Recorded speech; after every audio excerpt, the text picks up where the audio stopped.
is so coachable. Why? You should be in Just need to shake him. You should be in prison. We bailed you out. We bailed you out to come and play this season. You're out here disgracing us. You should be in prison. You should be facing charges.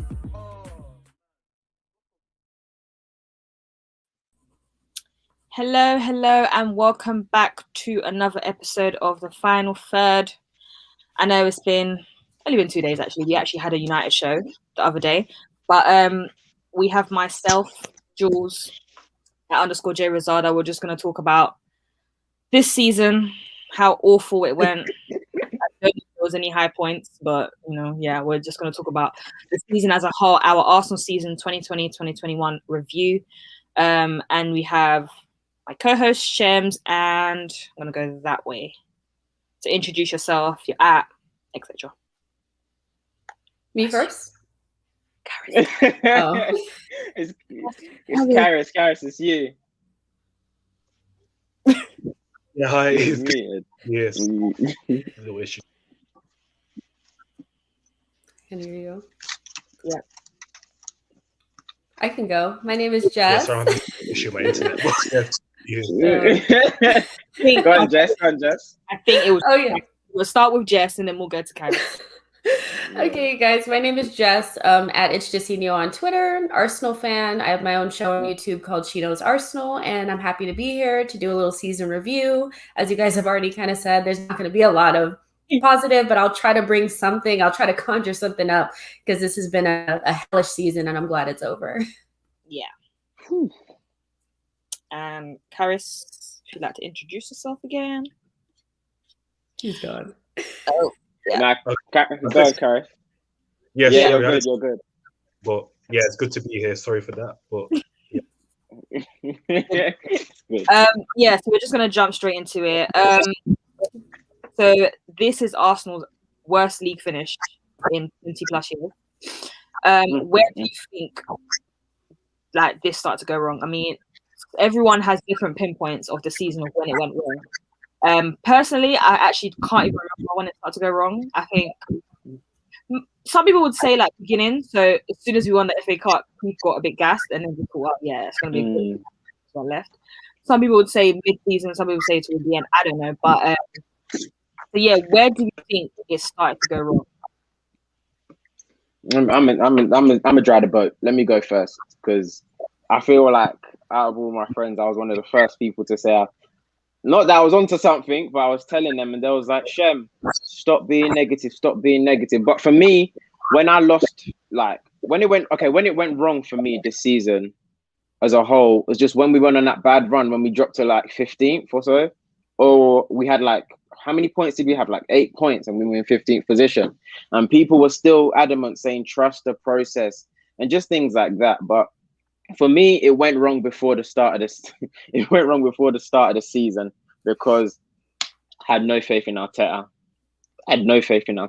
I didn't think it'd be this bad, but I had no faith in Arteta. But the season went wrong completely. Went left when we were in fifth. When we went on that awful run after the Man United game, around when we played Man United, October or November, around that November period.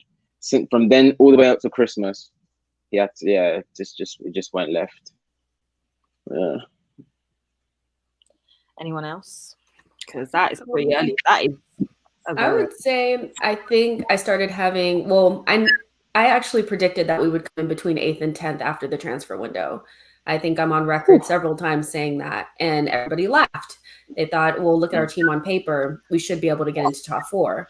We're nowhere near top 4, and we never have been. We've been very bad for a long time."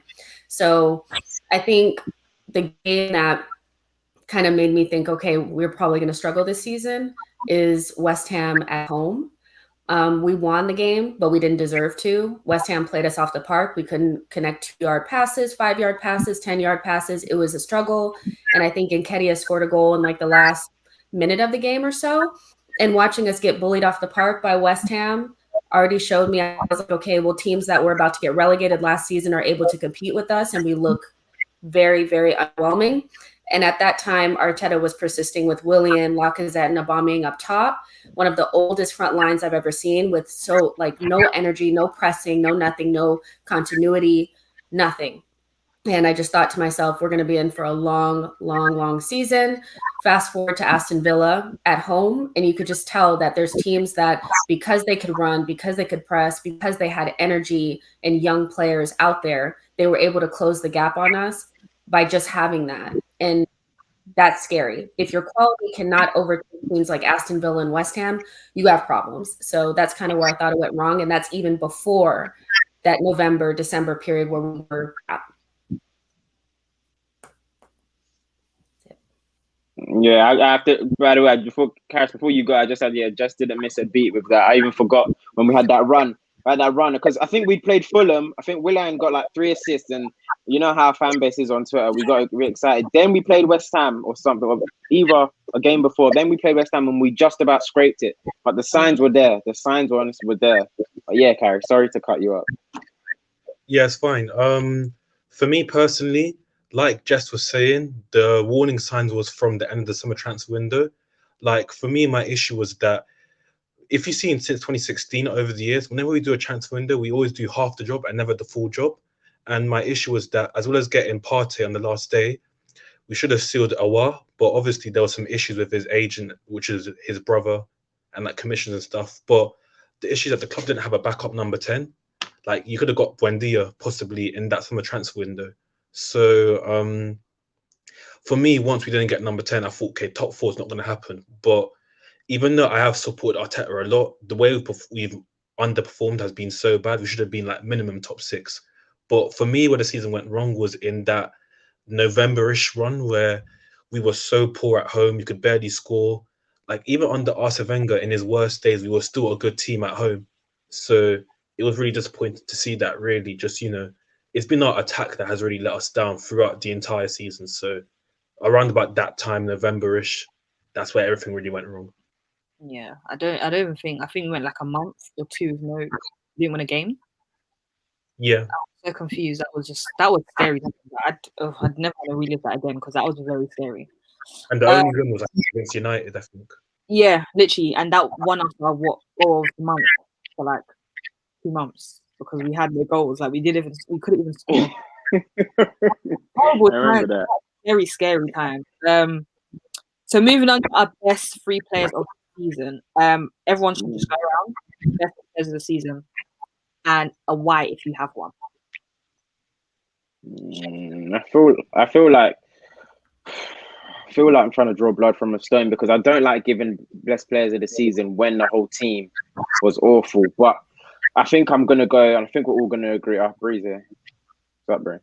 But yeah, I feel like we're all gonna go in the same direction. So I'm gonna best player of the season is Bukayo Saka. I feel like several performances within this season, you forgot how old he was because of how well he played. And I feel like you lot are going to touch on the rest, but Bukayo Saka, without doubt, was our best player of the season. Now, the last 2 spots for me, first I would have said Gabriel. But I can't give it to him. I've got to go Smith Rowe as well, second best player of the season. Just because again, his age coming in as a youth player. And then several games he's carried the team as well, along with Saka, but not as consistent as Saka. And third, Jules left. I'm gonna quickly dip before you came back, but let me give it to Pepe. Let me give it to Pepe. I know you've got Pepe stock. Oh, just be humble. Just be humble. Just be humble. It doesn't mean nothing because we're still crap. But yeah, I'm gonna give Pepe the last one for our best 3 players this season. Okay. Go on, Jess. Yeah, I think I would automatically give it to Saka and ESR, like my first 2 spots. But the last one, it's kind of difficult because it's 2 players that I feel like without them, once we lost them, we lost the season. The entire season was kind of done. So it's kind of a tie between David Luiz and Kieran Tierney. Once we lost those 2, we lost our ability to play, to build up, and having to move Xhaka to left back and weakening our midfield. I know as much as we don't like Xhaka, without him in the midfield, we're talking about Ceballos. And we'll talk about him a little bit when we start talking about worst players of the season. But for me, it has to be a tie between David Luiz and Kieran Tierney because we cannot play without them. Having Xhaka at left back and having Holding at right center back, you just lose a lot of build-up play. and everything just broke down from that point forward. We all know that Arteta, everything we do is building out of the back, building from the very back all the way up to the front. And so it has to be a tie between those two, because without them, we were dead, and we didn't have either of them for that Villarreal game. And I think that's the big reason why we lost. So I hear you, but it just doesn't sit well with me giving David Luiz any form of best player of the season when he's so error prone. So I hear you though. I hear you though. You're not wrong. Amazing, but once the season got a bit comfortable, you could see that we needed him. Like, as much as I didn't want him as a player, I just thought, why are we getting another Chelsea reject? But he actually helped us quite a lot this season. I think we need to actually give credit where it's due. Like, I actually think so dusted. It's not to say like he's amazing. Having Kieran Tierney, well, not Kieran Tierney, but having David Luiz and Xhaka be some of your most consistent players, you can say that they played well in spurts and they were some of our best players. But the fact that they are is why we are where we are. Does that make sense? Like, relying on players like that tells you how bad you are. You can say that they're good, but they were good, but that doesn't necessarily mean that that's where we should rely, if that kind of makes sense. So that's where I'm going with that. Without David Luiz, we were finished. Like, we're done. We were done. And without Kieran Tierney, we were also done. So that's it. It's so sad. Feels like a funeral. Bree, the Xhaka fan over there, you want to give us your best 3 players of the season? Obviously, Xhaka number 1. No, I'm joking. No, Saka, definitely. Saka deserves it. Like, I agree with you guys. He was consistently, he was putting in the effort, number 1, but he was also, he was so adaptable. Like, he never really had a complaint about where he was playing. And, when he finally got into the groove of, playing left wing and right wing, without him, we were terrible. The games that he didn't play, it was really bad. So, yeah, I'd give Saka number 1. And then I'd give Tierney number 2, just because of how useful, I basically would be repeating what Jess said, but how useful he was and how we collapsed without him. And you honestly see such a difference when he plays, in terms of because the difference in quality of crossing and everything from the left when Tierney's there compared to the right hand side with whoever's playing there, whether it's Bellerin or Chambers. Or Chambers. To be fair, Chambers isn't as bad as Bellerin and Cedric, but yeah, it's just leagues of difference. And then 3rd, I would give to Pepe. I suppose 2nd and 3rd could be interchangeable, because the only reason why I wouldn't have Pepe as my solid 2nd is because he didn't have a super solid run of games. So we didn't see it throughout the whole season. But when he really got into his groove, especially towards the end, he was amazing and he made such a difference to us. So yeah. Taris? Yeah, I think my first choice is very obvious, as everyone has said. Bukayo Saka has to be first. You've seen the way his game has taken leaps and bounds. Wherever he plays, he'll play so well. I think he started to get phased into right winger in the season before. I think he played against Leicester and he played really well there. And this season, his game's gone up another level. He's creating so much. He can cut in well. He's got decent shooting technique, even though his finishing can improve maybe. And most of all, he's probably been our most creative player when he has played. My second would be Emile Smith-Rowe. I just feel that, post-Christmas when he's come in, his movement off the ball, his IQ is just amazing. It's like Aaron Ramsey when he used to run in behind and find those little spaces. Emile Smith-Rowe is very good at that. He's got decent shooting technique, which I haven't seen much of. Good dribbler. He can create chances. I think from Christmas till February, I think a Sky reporter said that the only player that had more chances created than him was Bruno Fernandes. So it just shows you how well he was doing at a point. And my third, it can be really anyone. For me, it could be out of Kieran Tierney, David Luiz, or I'll throw a little curveball here, Granit Xhaka as well. Now, I've not been a massive fan of Xhaka over the years, but I feel after the Burnley mistake, he kind of pushed on. He kind of helped filter it back to give security for Kieran Tierney to do what he does best. So, I think he did well, but he is replaceable for sure.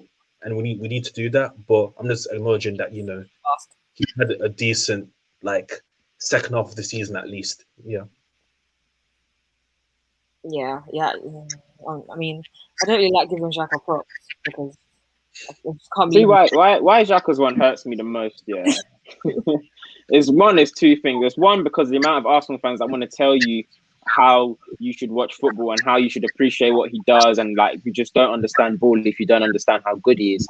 And two is because that window, if I'm not, correct me if I'm wrong, we could have got Kante. Yeah, that's the most disappointing thing. So that. Like, Sorry, what is it? Go on. A lot of people kind of force this idea of, oh, if you don't rate Xhaka, you don't like football, this, that. Yes. The thing is that I rate him for his passing ability and like the tempo that he sets. But the issue is that across the course of his Arsenal career, he's been a bit too error prone and he's not really athletic. And the good thing is that the midfielders that were linked to like Basuma and Lokonga, they are more athletic and also technically gifted as well. And that's kind of what we need to move towards. So it'd be the right time to let go of Xhaka for sure. You hear that, Brianna? We're getting rid, okay? So you need to finally change your act because he's going. He's got to go. Yes, sadly. I think he should stay, but yeah.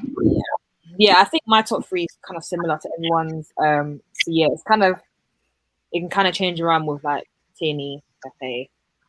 Yeah, again, he hasn't had a run of games. Both players actually haven't had a solid run of games. So, but yeah, it can interchange between both. Worst three players of the season. I'll start. Jess, you go first. Yeah, Jess, you go first. Just like I kind of alluded to this a little bit in my best.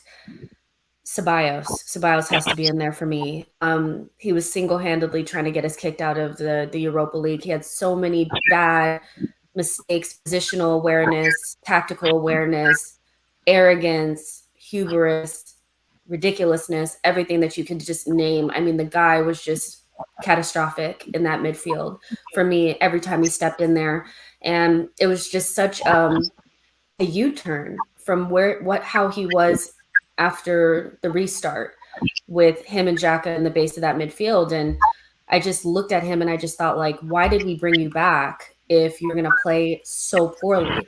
And I said so many times, when somebody kind of shows you that they're not ready, don't continue to play them. And that's definitely something that I don't like. It's like you could see that Ceballos is slipping. Arteta continued to play him and in very high stakes matches, and it just exposed him.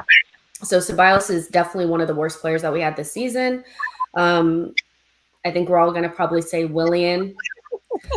So I don't really need to go into that, but I'm going to throw a little bit of a, I'm just going to say Thomas Partey. He's my favorite player. I love him. He is my favorite player, like by a lot. And I really wanted him to be at Arsenal, but we have to say that his first season at Arsenal has been a failure. Some of it has not been his fault because he has injuries, but we expected more. So I would just say from an expectation standpoint and the fact that he should be better than Xhaka, like Xhaka was better than him this season. Like we need more.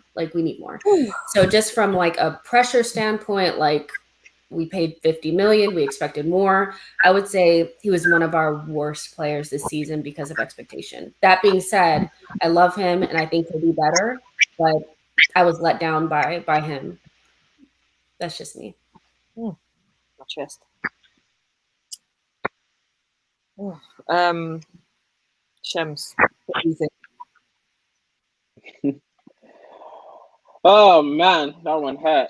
That Partey drag there hurt, just because that's one of my guys. He made me buy an Arsenal kit, but he's my guy too. Though I'm just saying, I love him, but he needs to do better. We at the final third, we've diagnosed Partey's issue. Partey went from Spain where he was just eating tapas and just these light meals, and we know there's a strong West African community in London there, so we know he's changed his diet. He's eating heavy meals now because Partey can't run no more. He's acting like he's 45. Partey looks so heavy when he played at Arsenal.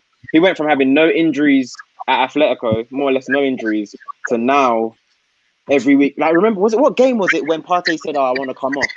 Like he walked off and then they scored. It was Spurs. Spurs, yeah. Yeah, you don't do them things. You don't do them things. But worst three players. Obviously, Willian, definitely. Like Willian was a bad signing, and again, when we get onto Arteta again, that was him. Arteta was wax lyrical about he wants to win the Willian to bring the Champions League. He's good like a veteran winger to teach the young kids. Bro, we've seen Willian just overcooking everything on the wing, and he just looks short of confidence.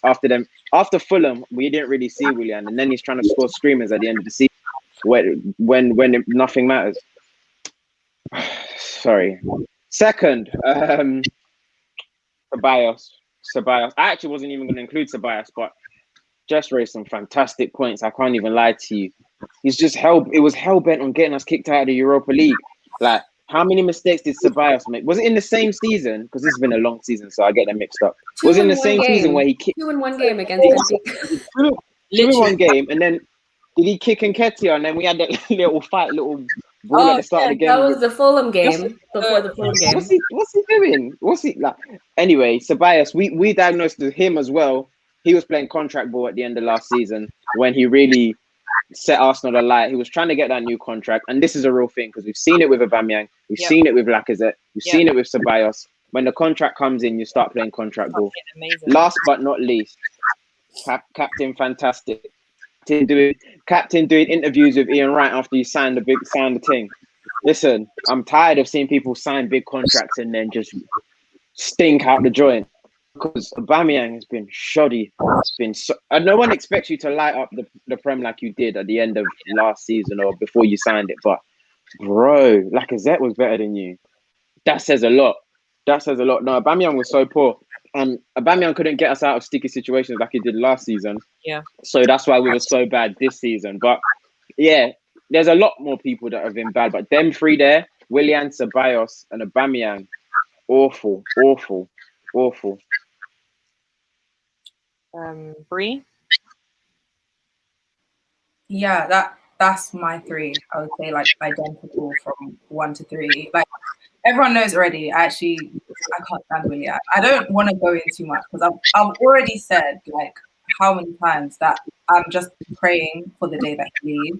Because every time I see Willian start for us, I want to turn the TV off. I don't even want to start watching the game. Because it makes absolutely no sense to me. I don't know why we bought him. He supposedly we were supposed to win the Champions League with him or something. God knows how Arteta thought that was going to happen, starting Willian in the first place. And I'm just very happy that this season's over and hopefully he leaves and goes somewhere else. Because every single game that he played, bar maybe 2, he stunk. And it was like playing with 9 men, not even 10. Because it was minus him and then also minus the fact that he was on the pitch. That it was depressing. Ceballos is my number 2 because for all the reasons that you guys said, and also the fact that like I don't know, like when people talk about like him playing really well, like last season, I didn't see it. Like, I never really rated him, to be honest. I don't know, like I feel like he's very underwhelming. I feel just because all of our other midfielders were a bit underwhelming. He seemed to stand out, but in general, he was worse. And he was even worse this season, especially the stuff that he said before the Europa League game when he was like, oh, I prefer Spanish football. How did that work out for you? You disgraced yourself. So, yeah, him second. And then, who was third again? Aubameyang. Yeah. Aubameyang was very underwhelming. To be fair to him, he did have like reasons, but it doesn't excuse like how malaria. What's the reason? Malaria. No, but I think his mum was sick as well, though, isn't it? Yeah. He had an injury as well, a little thigh injury. He was injured. There were loads of reasons. I have honourable mentions to be fair as well. Like just as a side, Holding is my honourable mention. He wasn't bad enough to be in the top 3, but he's just on the outside. I don't understand why people rate him. I think that he invites pressure too much and he just causes us to concede a whole lot of goals that we didn't need to. That's it. Caris? if yours is not any similar to anyone else's. My first one is actually be someone different, and I'm surprised it's not been mentioned yet. My first one is Hector Bellerin. He's been awful this season. Like Mm. Yeah. on the attack, he can't overlap or underlap as Arteta wants him to. In the defense, he needs to eat more pounded jam because the way that guy plays is disgraceful. Like I think it was the Oh, Grealish like just bounced him off the ball, and really? I couldn't believe it, man. And then to add on top of that, he had like 5 foul throws this season. Like you learn in secondary school how to throw a ball. Well, not secondary, like primary school. So absolute nonsense. He has to go. He's I mean, definitely he first. claims that he's been doing it his whole career. So He's a joke, man, honestly. now, Then the second is Sabas, as everyone has said. You know, he's been trying to throw away games on purpose. I don't get why, whether it's a conspiracy or what, but he's second easily. Then third is a shootout between Rob Holding and Aubameyang. Rob Holding, okay, don't get me wrong, like our defense actually hasn't been our biggest issue, but him individually, whoever you pair him with, I just don't really have confidence with. Like whether it's him and Mary, sometimes you know they can be a little bit too slow to react to things, but they luckily get bailed out.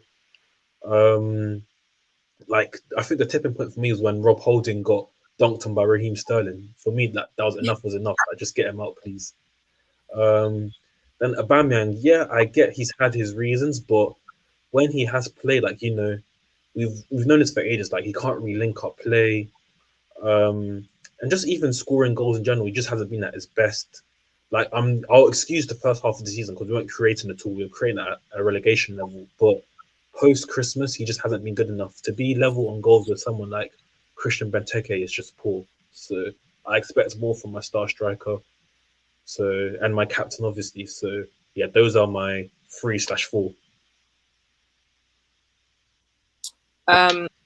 Just before Jess goes quickly, Arteta in or out? It's just such a hard question. I mean, he should be out, and he should have never gotten hired. We know that. But right now, it's so hard for me to be like Arteta out because I know he's not going anywhere. He should be gone. You know, I'm not convinced. I'm not sure. I'm more concerned about the hierarchy above him. The ownership will not change, so we definitely need that director of football or somebody. Adu is an issue.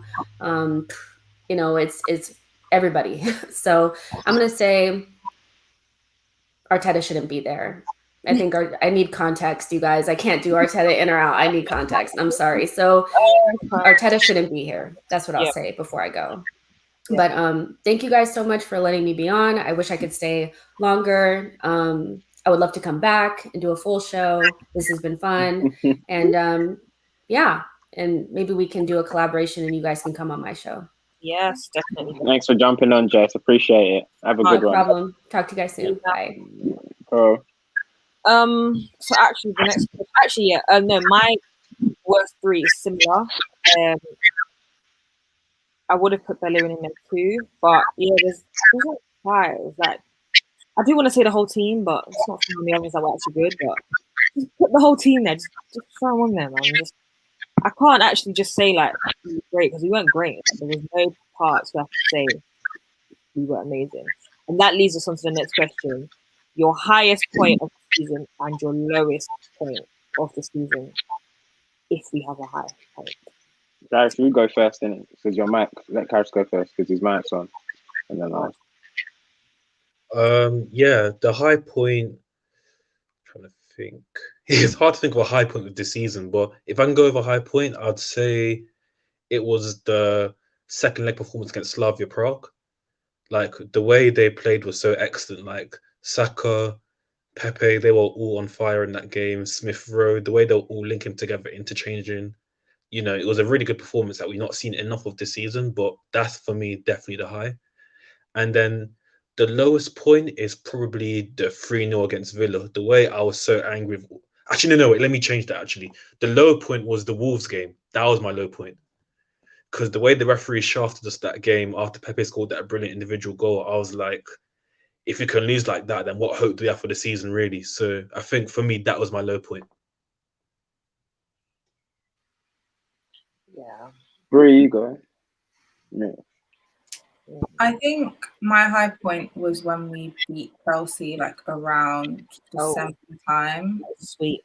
because like it was just a relief moment because we were like looking at relegation. Like, okay, we probably weren't relegated, but we were chilling like with Fulham and them. Like it was horrible. So that was a relief, and plus, like it was good to be able to kind of like brag at the same time. Like we were down super bad, and we still managed to beat Chelsea. That was great. Yeah. Then the low point was basically everything else. I can't really pick a specific point. There's too many. There's too many. This is one of the first seasons where like I can't identify a particular moment where I was like, that was really, really bad. Like I know with Emery, I think it was Eintracht Frankfurt. I could identify this. Just everything else. Everything else was the low point. Yeah. I'm just gonna high point, like pinpoint Junior Coleman's comment, because that's actually burning me. Like I didn't deep it, and now I've deeped it. Like we got Lampard sacked, and they went to win the Champions League. Right. Okay. Karis. No. Shebs, go on your highest point and your lowest. Man, no. Even to piggyback off that point again with Chelsea, while we fixing their season. Remember when we touched them when they had Conte, and then Conte changed to the three at the back, and they went to win the league. It's just like, okay, then that's fine. If we want to be the catalyst for Chelsea's success, that's fine. Keep doing that. But our high point for me, football Twitter is always linked to our high points. If I'm being honest, now just the way the game is. Our high points when we beat Man United at Old Trafford. I feel like Partey this is like his third game that he just properly started, and like the Partey masterclass, and everyone was saying, "Nah, and then he can actually do this." You know, well, we're so drunk as Arsenal fans, but cool. And then he can actually do this, and it was just a high point because from then we were not sitting. We were sitting a bit comfy in the league. We were comfortable. We were flying high. Now the problem is the low point, because I don't know which one to pick. So many points frustrated me within the season. So many niggly little things that it was just so uncomfortable. Like this wasn't even a low point, but you're seeing Sterling score a header, and I'm just thinking, where does things like that happen? You're seeing which match did we lose? Some of these draws that we did as well. The Wolves game, that was a disgrace. The Leeds game, who got sent off? Was it Pepe? Someone got sent off in the Leeds game as well. When we had like back to back sending offs. Yeah. I don't know. I think Villa taking 6 points from us. Just pick it. I don't know. I would say the Wolves game, low point. Yeah, that Wolves game burnt, especially like what Carrie said. Like Pepe had such a great like stand-up performance, and then it just crumbled right in front of our eyes. I was thinking, where did we go wrong? Because 1 minute we're good, and then the next second we're getting people sent off. We're losing, then you're seeing our goalkeepers doing the madness. I'm like, hello, where's the concentration gone? Everything's just gone out the window. I think, I don't know. There is, for me, I don't know what the highest point for me was. Like, I can't pinpoint a high point or a low point because I just feel like the season was a blur. I just feel like it was a fake season. It was not meant to happen. Like we're living in some sort of fantasy at the moment. Because honestly, I don't know. Guys, I really want to get. Sorry, Jules, to cut you off. I want to get to a point with football, where like we can know this is the end of the season and this is the beginning, because I feel like for the past 2 years with the virus, we've really just merged like 2 seasons together, playing in July, playing in August, starting in October, and I don't think we're going to get this now because there's a Euros and there's just so much sports going on, and we're just like, bro. So I just want to get to like, so we can have a cut-off point to like start again. But sorry, Jules, to cut you off. I don't know. There isn't like a high point for me. I mean, we saw a glimpse of hope when we thought, losing to Slavia or drawing to Slavia Prague before, okay, we're out of this. We're not going to go to Slavia Prague and beat them or whatever, because everyone's going, oh, they beat Leicester, do you think we're going to do it? And then we go and do that. And then obviously we knew it was either going to be Emery or was it Roma? And it was just like, okay, cool. Like it was written in the stars. It had to be Emery. And then you'd think that, getting that draw, or was it a draw? I can't remember now, would be, a turning point, and then we just sit there and do nothing. Like, then you're starting to chase goals in the second leg, and it's like, really, guys, like, I thought we were getting somewhere.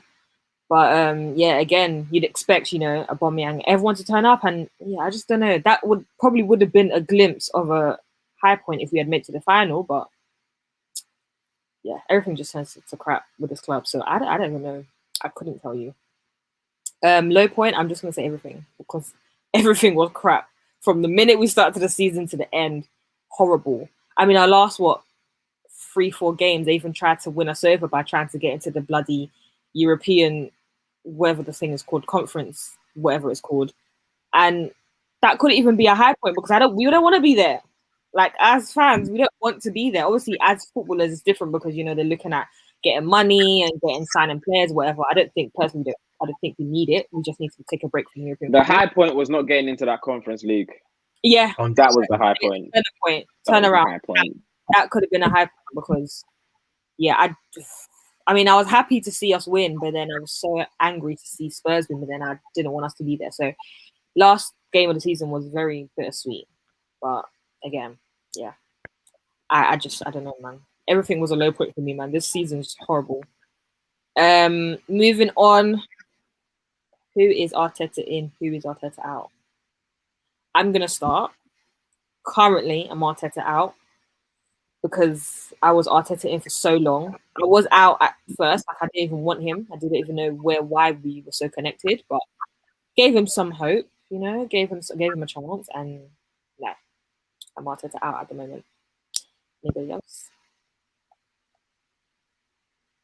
I'm going to give like a very complex answer. Complex or Arteta? Sentimentally, I still want Arteta to succeed at this club.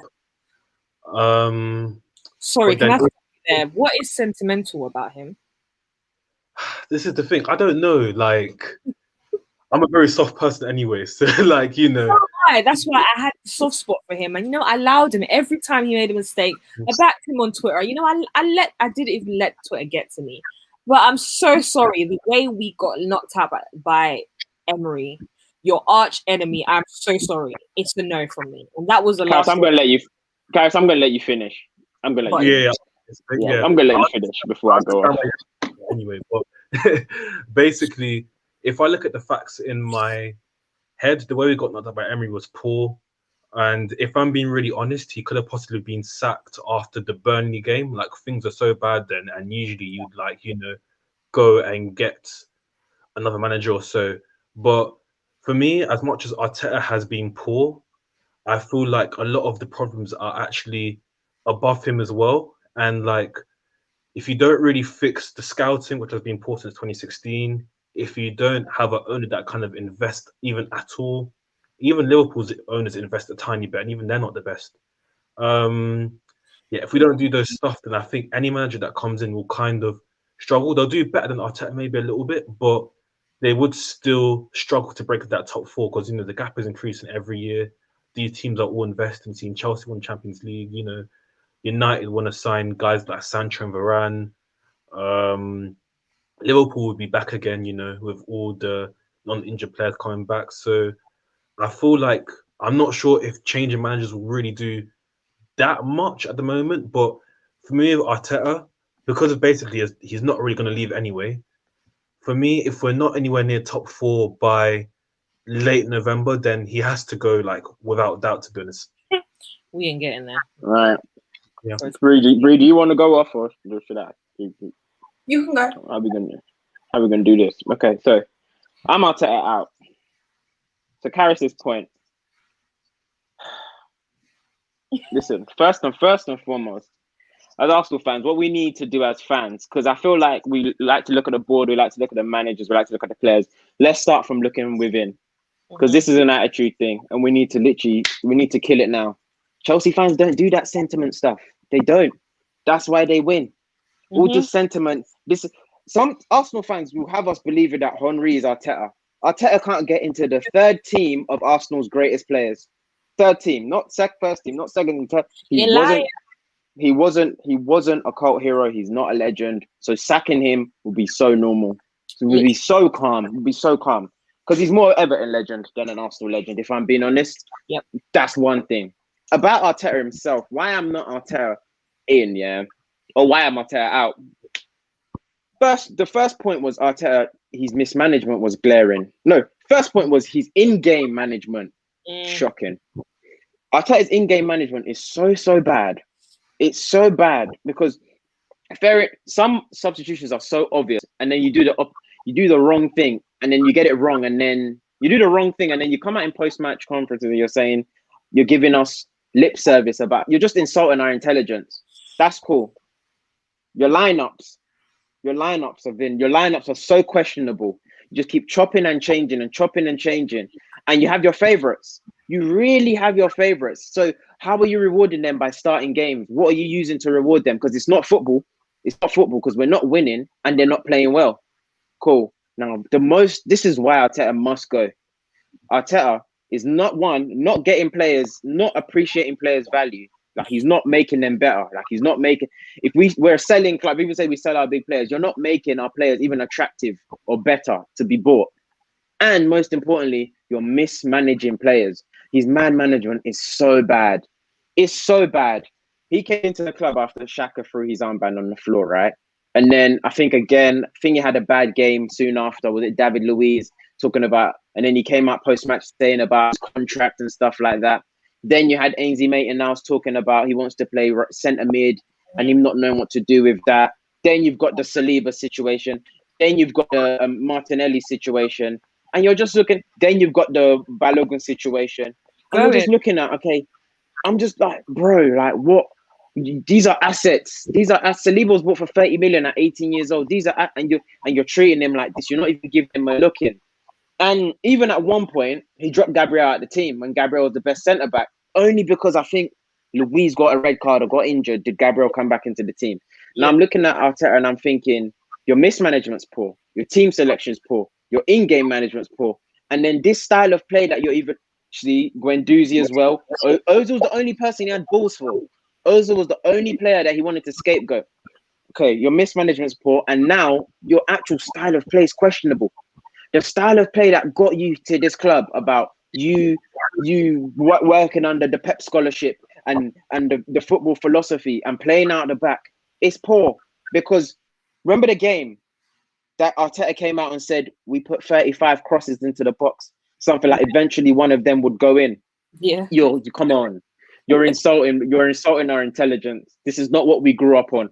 So I'm Arteta out for many reasons. I feel like the season, we're not going to get a better season until he leaves. Sorry for my connections going. We're not going to get a better season until he leaves.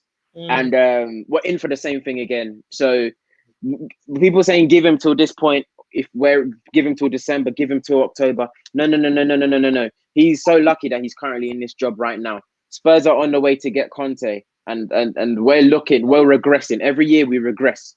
Every year. But with Arteta, we're not gonna get better. I feel like this is a great season for Arteta. The season that we had is a good season. He's shown us what he's capable of. The FA Cup was a plaster over the cracks. Let me not... Bree, you go off, man. I could oh man. I literally agree with everything that you said. I've been Arteta out since, like, I'm actually trying to think about how long it's been. It could be November. Like, it's been a long time, because for me, there's just been a lot of things, and it's like, at first they're small things, and then like when you actually add them all together, you're like, this is actually a recipe for a really bad situation. And it's all unfolding now, like towards the end of the season. I don't really want to repeat what you said, but there was particularly the stuff that he has started with when he started talking about non-negotiables and like everything that he set out to say. Like, he talks so much and it's just all air. Like, none of it actually connects with what he's actually doing. You have all these non-negotiables. You're watching the game. We're watching the game, and you're playing the same players that keep disgracing you every week. How does that make... What are the non-negotiables then? Like, you're not... The things that you're saying you want to do is not matching up with how you're setting up. It's not matching up with how you're coming out, how the players are coming out, both starting and the changes you're making during the game. You're wanting to win a game. You're taking off Aubameyang. Okay, fair enough. Aubameyang wasn't scoring that much, but the threat's there. You're taking off Aubameyang. You're taking off positive players. You're bringing on Willian. You don't want to win. And I'm sorry, I don't trust anyone, any manager that supposedly has a good talent ID that's making a PowerPoint with 50 reasons why we should buy Willian. I'm not having it. I don't see it. I'm at the end of my rope with him. He had like, you know, Corona sympathy time where he caught Corona and it was sad and we felt bad for him. He got time. It's over now. I've had enough. He needs to go. I mean, Now he showed us his true colours from when he was starting Willian and Lacazette for like 5-10 games in a row. And we just like, it's not working. when Like, he tried to start Lacazette as a 10, I was like, like, it's not working. And then he'd take off Willian and you'd see the difference. I'm like, okay, like, what's not clicking in your head? The issue, well, when we with Arteta is when we brought in Willian, I remember the quotes. He was saying that as well as playing out wide, Willian could play centrally. And the only time we played Willian centrally anyway was Sheffield United. And then bar that, he never really played centrally anyway. So that was all like, I don't know. To be honest, it was a lie. Let's be real. It was a lie. So he was trying to prove a point because That's what I'm saying. that's the player that he put in. So he's now trying to force it down our throats. This is the player we must like because I bought him. I got him on a free. And I personally signed him. And we don't care. You got it Yeah, wrong. You got it wrong. You got it wrong. You got it wrong. Arteta's a huge smoke screen. But we He's want a huge. so there's that. And he better believe it. Those blogs better be real because I can't stand to see another Willian. Yeah, that's one rumor. That's one rumor we need to be real. Yeah, because when I saw David Luiz, I thought, okay, maybe it's a rumor, but he actually left. So, Willian, you're next. I hope those blogs are real because I can't. Karis, you know what I'm going to say, Karis, quickly before you move on, Julie. In terms of you saying you want to give out, I don't know how long. When did you say you want to give him till before he? November. here's the thing, because I did say earlier that, you know, Arteta does deserve to be sacked. And if it was, it would have been after Burnley, because the way our form was quite abject. But for me, I'm kind of accepting the fact that, you know, Arsenal are not going to sack him at all. It's just not how they run, it's not how they work. They like to give managers time. So for me, I'm just, you know, waiting to see what happens with our season again. Like, hopefully it's not another redundant season, which I understand why people think it's going to happen, because this has been encouraging so far.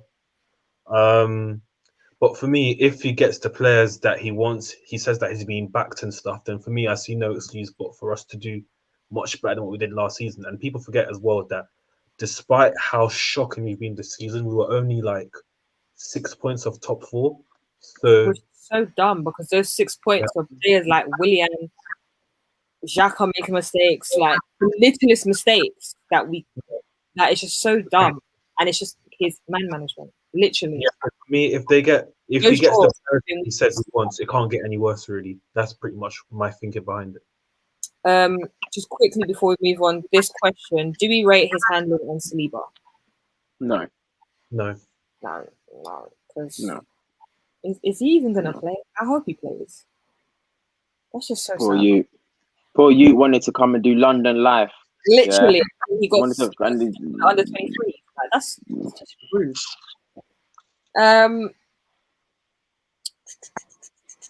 Which players do you want to see gone? Plain and simple. Who are we ready to let go? There's quite a lot. Bellerin, Xhaka. Bar three, but yeah. No, you lot go off first, because I'm saying no squad. Bellerin. But you lot go off. Bellerin, Xhaka, Willian. I'm tired of Lacazette. Yeah. But I'm hearing he's got a 1 year extension. Let's hope. Yeah. Holding. I mean, David Luiz is already gone. I'm missing players here. Ceballos is already gone, but Ceballos, El Neni, I don't know why he's still here. He's still holding on. I remember last season when I thought he was not coming back. This guy was doing pre-season. I was like, what? And then apparently he had a great pre-season that he just had to start like the first 5 games. I was so confused. I think it was even COVID when we were playing behind closed doors. I was so baffled, but yeah, he needs to go. He's been here long enough. He needs to just get out of here. And yeah, I think there's a few people there, but I'm probably missing some. But yeah, those are like my 6-7 players that just need to go. They just go and not come back. I'm sitting on the fence with Leno because he's becoming like who's the guy we sold? Martinez. Like you're good, but you're overdoing it. Like you're speaking out in the media about you do this, you want that. Okay, go then. Like, and then you're literally like pushing it down our throats that I was this kind of guy, I was that kind of guy, but blah blah blah. I want to see this on it, but he had an okay season. Don't get me wrong, but you're not that great. Like you're not on the highest levels of these other goalkeepers that we've had. So it's not making sense. But yeah, I'm on the fence with him. 50-50. I think he's a bit cocky. Who else? The other goalkeeper obviously needs to go, but I don't know if he's going. I don't know if he even came on loan, but what's his name? Rannerson. We just need a whole clear out, which is technically kind of like half the club I've named already. But yeah.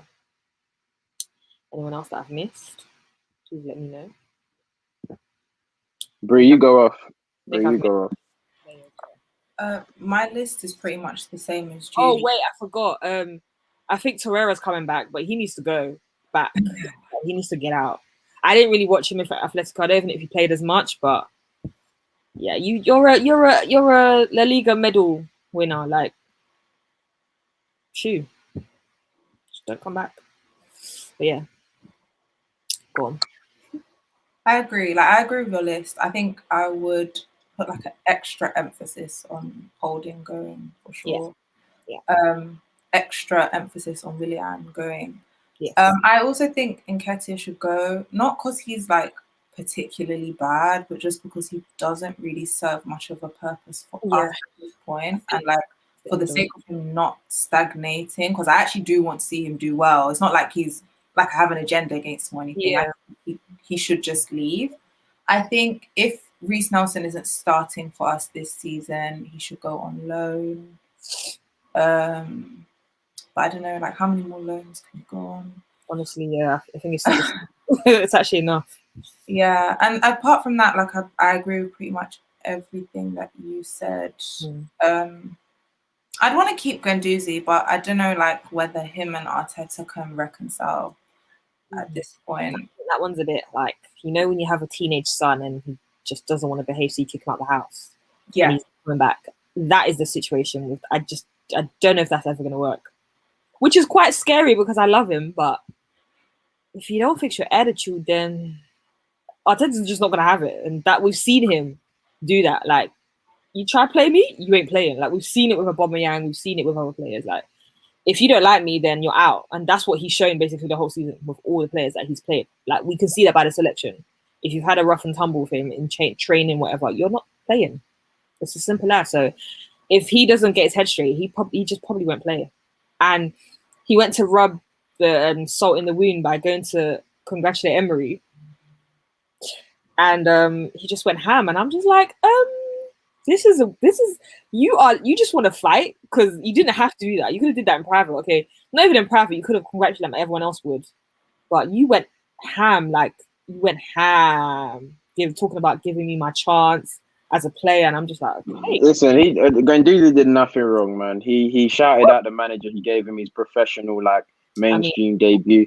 Once again, it just goes to show Arteta's lack of man management. Not anyone that challenges your authority or questions your philosophy, you don't like them, you exile them. It's quite sad, to be honest. It's quite sad because the greatest managers get challenged, and sometimes you got to choose violence, Coleman. Sometimes you got to choose violence. It's funny to see, innit? But it just might mean you might cost your place at the club, innit? So I don't know. But yeah, I was gonna. What we doing? Who's got to leave? Or who's? Karius, you go. Yeah, Karius, you go.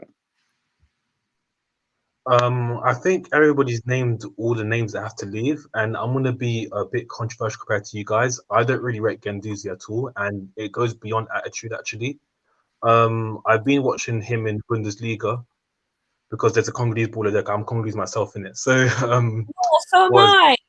Cheers. But yeah, I've seen him play for Hertha, and you know, the same qualities we saw when he was at Arsenal. He can pass the ball well, he can dribble really well, which is a good thing about him. But my issue is that he's still really poor defensively. Like, his positioning is so poor. It's like an academy player's position in sense. He's still a little too lightweight in duels and stuff like that, and I just don't really see how if you add him into our midfield, it really improves much. And I think it'll be better to get new signings rather than put him in there. And knowing Guendouzi, he has a bit of an ego. He wants to start, which is fair enough. If you're a youngster, you'll be quite fiery. You want to play at the top. Everybody wants to do that. But yeah, I just don't see whether he specializes as a number 6 or number 8. I just don't really see what he offers that is that special. So for me, I would sell him and get another midfielder, whether it's Basuma or Lokonga, as I said earlier. There's many other names. So that's just my controversial piece done. But yeah, I think everyone's name would other players have to go really. So yeah. Paris, that's very, very interesting because I feel like a lot of people don't admit. They'll just say someone's not good, but they won't say, "Oh, I'm watching him in Bundesliga. I'm watching him in La Liga." So fair enough, you watch him. But everything you said is like, I feel like something I'm already aware of. I know he's faulties is in defense and he's not physical enough, but he's tidy. And for me, why I like him is because it's something that I hadn't seen at Arsenal for a while. In that he was very decisive and like would try to take the game by himself, and he's very high risk. It's a bit like how Bruno's high risk at Man United, but obviously not not nowhere near as effective. But he's for high risk, and I feel like Arteta could have handled the situation a lot better. Guendouzi would have been an okay squad player that if we get tired of, we eventually get tired of. But we're like flirting with the unknown in that he could be one of those players that we see playing in the foreign league, and we're like, rah, he's cold, you know. Like in future years to come. But okay, if we let him go, we just have to close our eyes and hope that he doesn't do too well, that it hurts us. But Bree made a good point, especially with the Nketiah thing. Nketiah, I've never really been a fan, but I've been a fan of him personally, but I've never been a fan of him at Arsenal. Yeah. So I would like to see him go. Nelson, I don't want him to go on loan. I want him to go because he's in the set of he's in the set of wasn't he him, Cho, Sancho? They were that age. Them three were like the London boys, and he's getting left behind. It's very, very scary the way he's been left behind. So I like to see him go. Lacazette, sorry, shouldn't get a new contract. I think he's done. He's paid his dues. Willian, Xhaka, Bellerin, definitely. Rob Holding's got to go. I remember when we bought him from Bolton and we was like, 18-year-old, 19-year-old. He's like, oh yeah, I've never been to London and all them things. It was all nice and like all glamorous, but it's done. You've tried, but Rob Holding's not better than Michael Keane at Everton. Nowhere near as good as Michael Keane, and we wouldn't take Michael Keane. Yeah. So why do we still have Rob Holding? Yeah. Who else is there? El Neni, he's enjoying. He's living a dream at Arsenal. Some of these players, and honestly, Torreira, I'll take Torreira as a squad player. I feel like we didn't really get to see, like, I feel like the media and just like the Emery, the way he was banished, we didn't really get to see how good he is. But yeah, that's it really. Just a real, and most importantly, what I was gonna say is we're not playing nowhere near as many games as last season because we're not in Europe. Oh. So a lot of these players they can go and we don't need to replace. I don't mind taking a smaller squad. I don't mind if we do a clear out of 9 players and we get 4. Why not? We're not in Europe. Do you get? So it's very doable. Which players we want to see in? So this can be currently and also our transfer window. Like, who do we want to see come in, as well as who we've got already? Pick 3 in it, because obviously I don't want people saying Messi, Ronaldo, and I'm trolling. Ronaldo money. Anyone else want to go? Anyone want to go off? Because I haven't actually watched them. I haven't been in the media right now and looking at transfers, but I've been hearing Basuma and Buendia and stuff. But anyone else that we're looking at right now that we want in? I don't know. I don't have names, but I think like it would be good to get probably like an attacking midfielder and hopefully a striker. I think because our problem, like, I'm a bit tired of bolstering up the defense now, because our problem was actually that we didn't score goals this season. I mean, it would be nice to get cover for, because I don't have names. Like, I'd like to have cover for Tierney and like a good right back. So I guess technically 4 players. I'm not entirely sure who, but that's kind of what I want. any other signings before we ask him this question, because I know Lavish there has a lot to say. Man, I want to have my piece as well, but you answer this question. Gary Scott, wait, you want me to answer the question or answer your question? Answer any players that we want to sign, and then we're going to go on to the Joe Willock question. Any players I want to sign?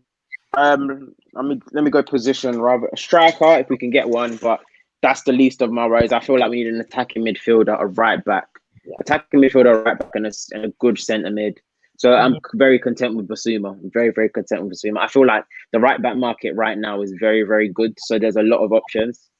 Like there's a lot of good right backs out there, and the cam is the issue for me because I liked Basuma when he first came to the Prem the last season, but then he apparently played even better in the Championship. A lot of the people that watch Championship week in week out are like, nah, he's been fantastic for Norwich. But I don't mind Basuma. I don't think there's anything wrong with that. I feel like sometimes we put the grass is always greener when we try to look abroad, to like a Hossama and stuff. But like, I feel like Ben Diaz looked fine to me. But yeah, and as for a right back, whoever in it, anyone's better than Bellerin. But yeah, obviously it was Lamptey was flirted with before his injury. Hakimi was a myth. And and then lastly, this Onana thing, interesting as well. Yeah, I've seen that recently. Yeah, no, that looks like the most likely deal because everyone's saying advanced talks, like they've got a gentleman's agreement. The Onana deal. For me, I'm very disgusted that someone like Bert Leno could feel like he's like, bro, you're like your third choice for Germany. Just chill. Like for you to feel like you can big homie Arsenal. I feel like you can kick rocks if you really because there's a lot of better keepers that we can get, and Onana would be a steal for 7 mil. But yeah, go on, Karis. Any players? I think attacking wise, all just players that we want. Everybody's saying the same thing. Everyone wants Basuma, Buendia is the one that everybody wants in the attack because of. If it was me and money was no object, we need someone like Jack Grealish because we need that marquee player to push us to the top 4. But that's not going to happen. So, yeah, I'll stress with Buendia, to be honest. I'll go with right back. Again, is more of a hipster take and, a not well-known name. But he's somebody called Riddle Baku. He's a Congolese-German right back who plays for Wolfsburg. And if I can describe him, he plays in a similar. If we get a Congolese player, when AFCON happens, we'll have 3 players on the pitch. Literally, everyone's going. Like we're feeling. I don't know what we're gonna do in that time, but when it comes, we will sort it out. But I was seeing it yesterday on Twitter, and I was like, "What's everyone talking about?" Then I actually went to go and free, and it's basically everybody. Yeah, he kind of plays a little bit like Cancelo, which is what I like about him. Like, he can use both feet. He's got a very good cross on him. Sometimes you just have to find players that fit the system really because, like, personally, I'm not convinced by names like Max Aaron. I don't think he's good enough defensively. Guy, like, I don't know. There's not really a marquee right back out there. So for me, he's the next best option that I would go with, really. Yes. So we're all kind of similar on the who we want and stuff. So the question for the panel was, should we keep Joe Willock? Lavish, I'm going to let you take this one first. I feel like, earlier I said is one of the things Arteta's flopped at is appreciating someone's stock. This wasn't even down to him, so I can't even give him the plaudits. I can't do it. It's because we sent him on loan and he's done well under Steve Bruce or Newcastle. So we've appreciated his stock, and this is what we need. These players that don't really need them in the team, sell him. We ain't got we ain't got money. Let's literally drive up the price for what we can get. If we could get 30 mil, fantastic business. 5 max. Yeah, if we can get, because all this, you can come back to Arsenal and do well for us. It's fine. Just go. I'd rather take 35 or 30. Yeah. I'm not really big on him. I mean, if you know me on Twitter, I wasn't never a big Joe Willock. Like, it's so sad because when he like blossomed at Newcastle, I'm here like, yes, black excellence. And then I'm just thinking, wait, I was chatting bare shit about you. Oh, it's so sad. But I mean, this happens to me all the time. All these players leave Arsenal and they're just doing their job. But I don't know what kind of spirit is at the club that nobody can now do a good job. I mean, he had. I remember when they were playing him instead of Ozil, and I was just fuming every time he was played. I'd be like, "Hello, Ozil's on the bench. He's at home. He's waiting to be played, and then you're putting on Willock." And he never did a job in that position, ever, never. Willock will always miss a very big chance at the end of the game, and you're just like, bro. And then it's just like, what? But yeah, I don't know, man. I love him as a Helen boy, but yeah, you can like, go on, Brie. it doesn't faze me if he went, you know.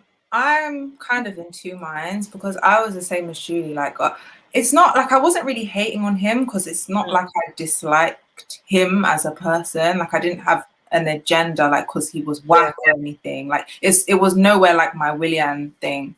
But like, I remember asking people like what they thought about him, and everyone was like, "He's whack. You should sell him. He sucks. He sucks." And then like when he was good at Newcastle, everyone was like, "Yeah, I saw that he had this potential." I was thinking like, I definitely didn't hear this from you guys in December. But I don't know. I don't think he'd be good for us, not because he's bad, but because of how we play. If we continue to play like how we played last season. And if we are going to be serious about investing in the squad, then it would be good to cash in now rather than say, yeah, we'll keep him as a squad player, has a couple of appearances, and then his stock goes down. Because Newcastle want him, so just give us the people, we'll be right. It's gonna burn though if he does well. No, yeah, it will, but like it will, but I don't think it'll be like a massive, like, oh my god, like a regret. We'll live with it. It depends what we do with the money. Like, it's one of those ones where right now, obviously, some people were burning, but they were like, okay, cool, he's still coming back. But it's like when reality hits and he's actually not coming back. Those players that love him off obviously feel it, but someone like me, I just think, oh, okay, it hurts for like 2 seconds. You can do good, like remember the Iwobi transfer. It could be good like that, and when it'll just be like, oh, turn out well, and then he's not that great. But I'm mad on people, so yeah, but. Yeah, he's alright. Harris, would you keep or sell Joe Willock? Yeah, I think it's imperative that we keep him, to be honest. Like, I see a lot of the fan base that are all going like, oh, what does he do other than score goals, this, that? Like, oh, he's useless. It's a lot of edgy fans just chatting rubbish, to be really honest. Like, he's got like really good like third man runs in behind the defense. Like the way he can find space to score is the hardest thing in football, to score goals for me, to be honest. So the fact that he can do that and get 7 Premier League goals when he was at Newcastle, that's fantastic. So he won't reproduce that rate at Arsenal, but he will get a decent amount. We've always known he can score the goals. He's got a good defensive work rate. I think he's quite underrated on the ball. Like, he can dribble quite well. Maybe he could refine his passing a little bit, but what young player doesn't need to improve, really? So I just feel like there's so much potential with him. And if he was a French guy playing for Lyon, people will be like, yes, sign this guy. So, you know, for me, Willock has to stay.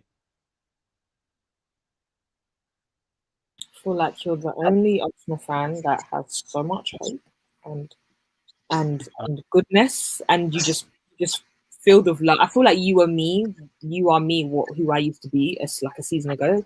Just not anymore, because I'm over it. I'm over being so nice to this club. Like, I'm actually over it. I don't understand, to be honest, but yeah. Yeah.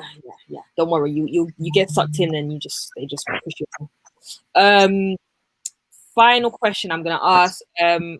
How possible is this Daniel Ike takeover? There was a lot of hype about it. Wanted to die down, and then there's just been in and out of. It's just been repetitive, so I don't actually know. I'm not in the loop. But how possible do we think this takeover is? Personally, I don't think it's going to happen. I think they just tried to get off gas straight after the Super League situation and try to like give us hope. But I don't think it's going to happen unless they got Kroenke money to back their chat. I personally don't think it's going to happen. Yeah. Yeah. To get this takeover, go on. Yeah, I'd say there's a lot of chat as well. Like, the thing is that it all sounds good and rosy saying Daniel Ek is going to come and take us over, but the thing that I have issue with is that not once has he said what is the plan, how are you gonna, let's say, incorporate the youth with the team, are you gonna invest how much, all of this and that. Like I remember Vieira came out talking about it, saying that we believe he's the man to take us back to the top. Yeah, But it was we don't like know Thierry Henry and 2 other players, and it's like, but you lot are just probably, do you even have his number? Like, you're just picking it up because everyone else is in the media, or do you actually want to invest and help out? So I don't know, man. It's a bit dodgy for me anyway. Yeah, I agree. It sounds nice on paper, but like, where do we go from here? Like, I'm not seeing we're not moving forward. You just literally every time he gets interviewed, you're just repeating the same thing.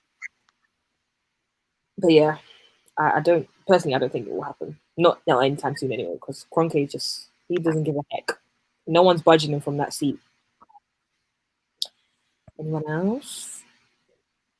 Did you just say he doesn't give a heck? He doesn't give a heck. He's not moving. I thought he was trying to make a joke. I was thinking, wow, when did you get that witty? But nah.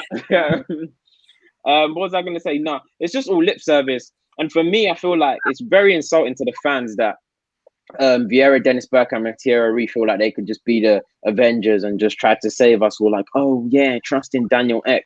Okay, I did my research on this brokey. He's got like his 3 billion. He's like he's worth 3 billion, yeah. And like to really put a bid to shake Kroenke, he's got to sell majority or get rid of something to do with he's got to relinquish some of his shares in Spotify, which is like his main business, and he's not really going to do that. So if you finally get Arsenal back, you've really put all your bread into getting Arsenal. Yeah. So big man, who are you going to buy? Like what? And then you're just there's no plan. Like we're all just so many people sitting on Twitter getting so gassed, but what is the plan? Like, what are we doing here? We've shown us. I don't want to talk about. I don't want to waste time, and I'm just angry at all these platforms, especially us Fan TV, and everyone really just trying to cover this like this is news. Takeovers try to happen all the time, but with Arsenal, I feel like everyone uses us for clicks. Like, everyone really does use us for clicks. That Daniel Ek thing was just a disgrace, and we just need to focus on getting Arteta out so we can get better, and then we can challenge the board and everything else. But immediate success is we have to get Arteta out. It's the quickest fix. Yeah, but that again, we're just gonna go around in circles. I don't think that's gonna happen anytime soon. Because if they accidentally hire a good enough manager, then we move. Yeah, I guess. I don't know, man. We're not like other clubs where they can just. You don't expect that person to be great and then they go and they're great. Like Tuchel, like you didn't expect him to go and be great because we knew how he was at PSG.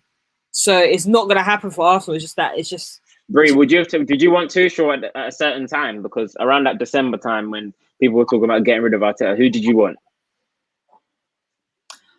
I don't even think I had a name in mind. I didn't. My thing wasn't like I don't want Tuchel because of like footballing reasons. Although I was side-eyeing what he was doing at PSG. Like I'm kind of a casual PSG watcher, and some of the it was kind of like Mbappe, Neymar, and prayers a lot of the time, which wasn't coming off. Yeah. And we are not that type of side. Like Chelsea actually has the quality. Frank was just massively underachieving. Like we were not well put together. Like in terms of our squad, it's not that caliber at all.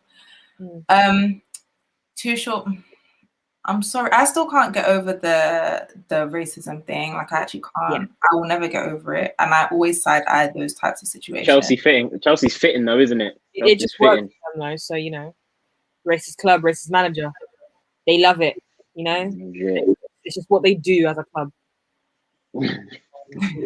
I don't deal because with that guy, but yeah, I mean, I didn't want him, but I'd always give credit where it's due because for someone to do that 2 years in a row and win it the second time, when you think PSG would win it, I mean, obviously it was Bayern Munich, but to go back to back and then to do it in 4 months is crazy to me.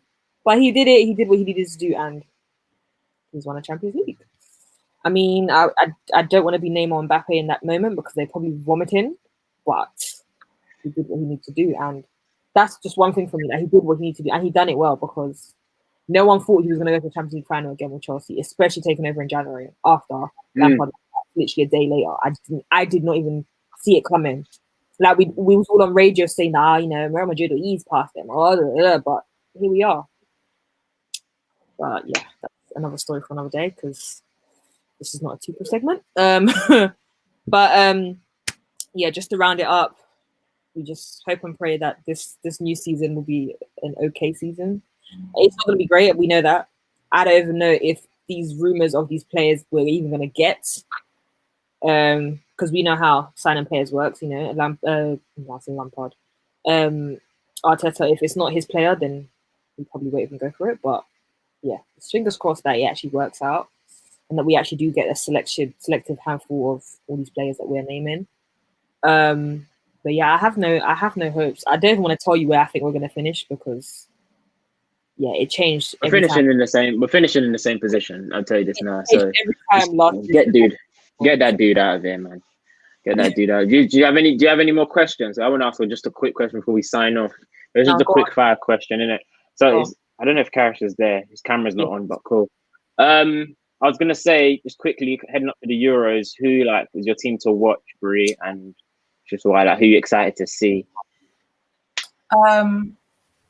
I'm excited to watch France. I think the most. France have. I'd be surprised if they don't get to the final. Not necessarily if they win it, because a lot of things can happen. But I'd be surprised if they don't get to the final. I don't find watching England exciting, but I will be excited to see how Saka does. Yeah. Okay, fair enough. Cool. Jules? Yeah, I think France is a bit of a cheat code because I kind of know that France is good. Like they've been good for like 2-3 seasons, but France. I do want to say Belgium just because we started tier 3. I had Germany and they disgraced me. But I had Belgium. I picked it out of a pot, and that's a team I had to back for the whole World Cup, and they played amazing. Like they did well. And Germany just went downhill. I don't even think they made it out of their group stage. But no, they didn't. Yeah. So I think I am definitely getting a France jersey. I am French for the whole of how many months it is. I mean, I have to have English there, but I don't really care for them. Like individual players in England, yes, but as a team, I couldn't give a heck. Like I don't care. I mean, Sarah said his internet's been moving a bit mad, so I think he's just here. I don't know if he might speak, but for me, like if you know me, you know I've just since 2004 I've been French. I gave up in England a long time ago. But I'm interested to see. So why are you hating? I'm interested to see. You're not, but it's okay. That's fine then. Bonjour and all them things there. Listen, for me, I'm interested to see Portugal. Because I think this is Portugal's golden generation of a squad in terms of they've got depth. Yeah, see, Portugal. So we'll see how they do. But I feel like it's just nice on paper. I thought so, but we'll see. I'm interested to see Belgium as well. Netherlands, not really excited because there's no Van Dijk. But yeah, Netherlands are okay little crop. But the Euro should be interesting. I'm excited and yeah. So let's roll on the Euros, isn't it? Yeah, that's it for me, really. But yeah. Yeah. At least football hasn't died. We'll still be here streaming live.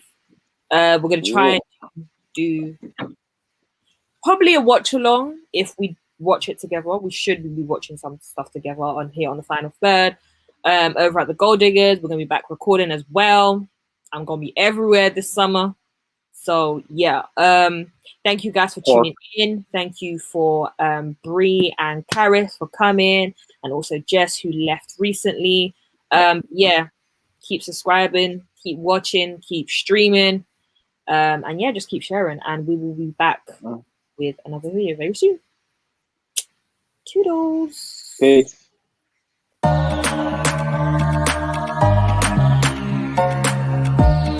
are now listening to The Final Third. I think Pepe's so coachable. You should be in prison. You should be in prison. We build you up.